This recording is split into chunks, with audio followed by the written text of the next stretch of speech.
Hello everybody, welcome back to the channel. This is, well, it's not really the second part. It's more of a counterpart, I guess you could say. A sister piece to an episode we did earlier on when I looked at my recommendation for the 3 deadliest units in Black Powder. Well, this is going to be the flip side of that coin. These are going to be the 3 hard fightingest, most steadfast units in Black Powder.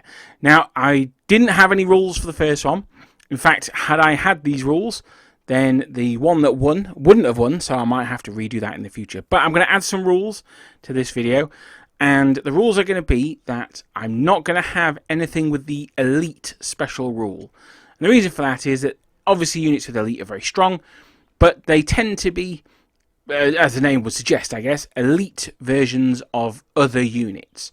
So, for instance, French Grenadiers are elite French line.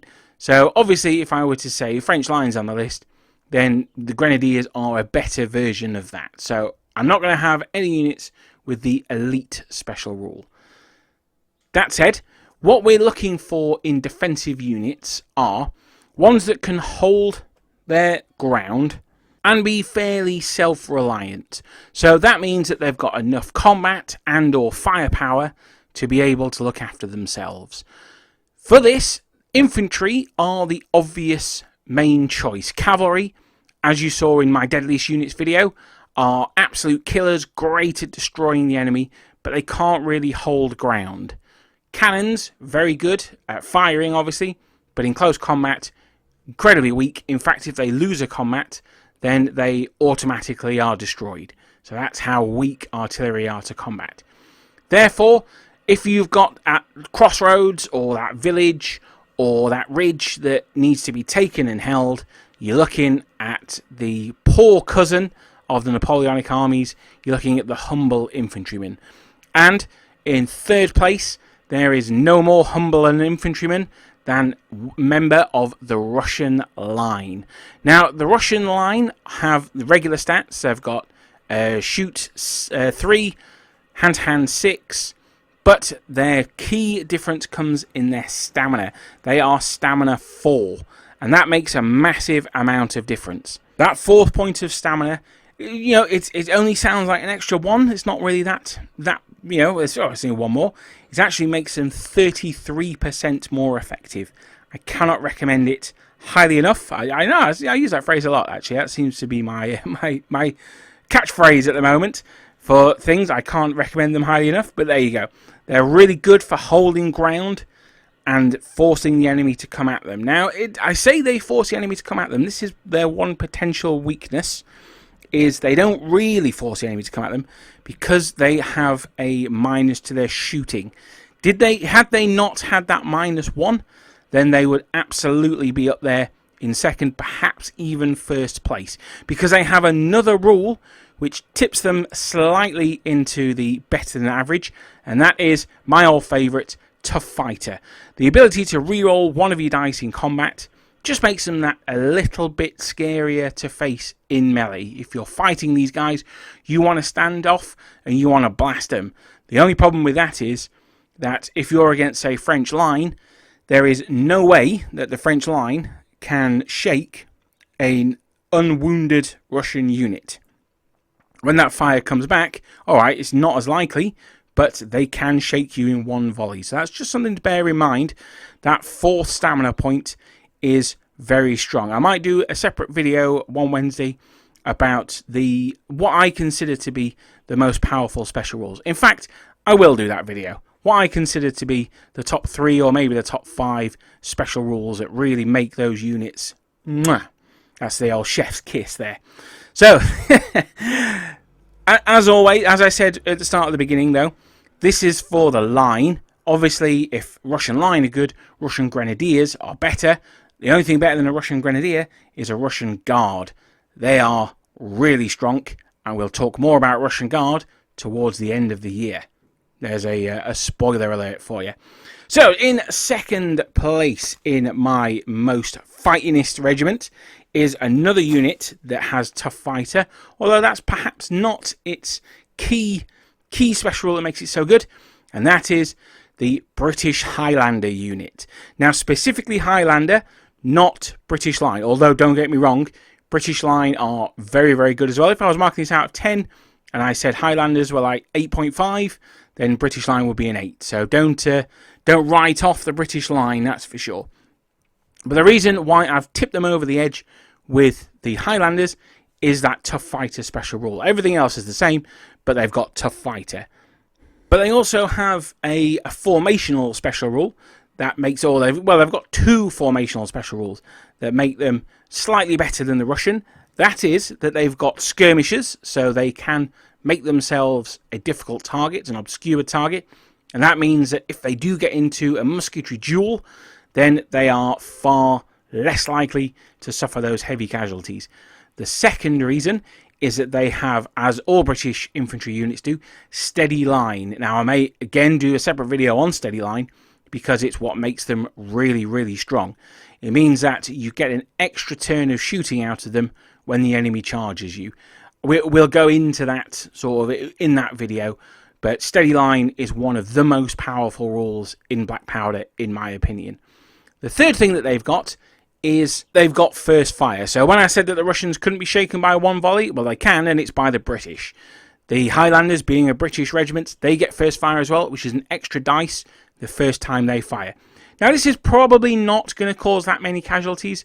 If you're against a French attack column, you're probably hitting them on a -1 because they've got skirmishers deployed. Actually, they'll be in columns, so anyway. And they've also probably got the 3+ save as well. But what it is it's an extra 33% chance of fishing for that 6. If you can get that 6 out, then suddenly the whole momentum of that attack can stop. You can swing it around, and that's where you can get that absolutely brilliant British cavalry in as well. So that's my second choice. Highlanders, combination of Tough Fighter, first fire, and steady line makes them a very, very strong unit to compete with. So what can be in first place? Well, we saw these chaps in our deadliest units video. They are the humble Austrian line. Now, it could be just the superb generalship of General Andy, which is why I always struggle so hard with the Austrian line. But I don't think it is. I think it is that large formation size that they have. The fact that they have the 8 close combat attack dice, 4 dice for shooting, and the stamina 4, all combine to make a really tough unit. As I said in the video on the deadliest units in the game, that's a tough unit, but it ain't one unit. You're going to be fighting a dozen of these, and it's when you have to take those casualties, you'll destroy the first one, you'll destroy the second one, you'll eventually destroy the third one, you'll struggle against the fourth one, and it's the fifth one that just blows you away.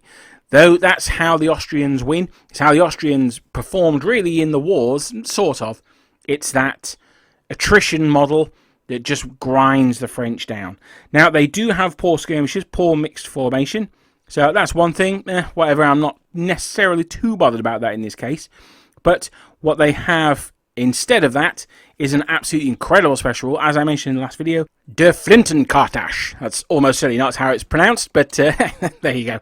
And that is that the first time they fire at close range, they fire an extra dice. I cannot overemphasize how incredibly strong that rule is. Unlike the British, so I'll come at it the other way. The British have to hold their fire to get their steady fire. They have to wait until they get the perfect opportunity. For instance, they might wait until they flanked the French before they fire at them so they get that enfilade bonus. That's just a silly example. Or they might wait till the enemy get in close range so they're hitting them on the +1. These are all things that the British commander, he's got to hold his fire to wait for those. The Austrians have absolutely no such limitations. They can blaze away at 12.5 inches for 1,000 turns if they want. As soon as the French get within that 3 inches, sorry, I said 12 earlier on, when they get within that 3 inches, they get the extra dice. They get that 5th dice. That means that when you're charging them, they're firing at you with 5 defensive dice, hitting you on +1. I mean, it's not that they're going to cause all the casualties. If you are a French commander out there, don't worry about it. You're going to take a casualty. You might take 2 casualties. If it's guard, you're not going to take any casualties. But, maybe you might take 1. But it's the risk of the disorder. It means that you're going to be at -1 for that combat. You're going to be rolling your 6 dice, hitting on 4s. Your opponent's going to be rolling 8 dice, hitting you back on 4s. It takes away your bonus. The special rule for firing with the extra dice, I'm not going to name it again. The special rule for firing at close range with the Austrians, in my book, makes them one of the most powerful units in the game. And you stick those guys on a ridge line, on a crossroads, in a building, and they are going absolutely nowhere. Thank you very much for watching. Let me know what your 3 top Surviviest units in Black Powder is. I was going to say Fightingist, because I'm a huge fan of early Simpsons, and that was Abe's unit in World War II, but I wasn't sure anyone else would get the reference. So I'm going to say Surviviest units, because it's definitely a word. And let me know what your top 3 are. Let me know if you've got any Austrian infantry PTSD like I have. I've gone over time, so I'm going to quickly wrap it up by saying that don't forget we are affiliated with the Outpost. If you want to pick up those Austrian line, then that's the perfect place to get it from. There is a link in the description down below. That helps to support the channel. Doesn't cost you a penny extra. Thank you very much for listening, and I'll see you next time.